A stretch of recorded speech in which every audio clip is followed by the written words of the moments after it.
Hi everyone, in front of me I've got Xiaomi 12S Pro and let me share with you how to clear the browser on this device.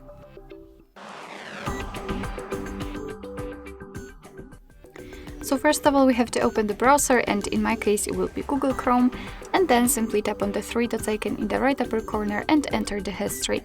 And as you can see here we've got the list of all previously visited websites, and of course if you want to you can remove them manually one by one just by tapping on those X buttons, but if in your case this list is so long, then I highly recommend to simply tap on clear browsing data, because here we've got kind of automatic options.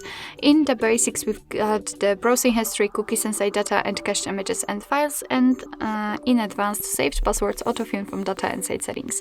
If you want to remove if you want to remove everything from all time, then you can pick it. If not, for example, the last 24 hours are also here. So just tap on clear data, and as you can see the history is empty, which simply means that we just successfully removed basically everything.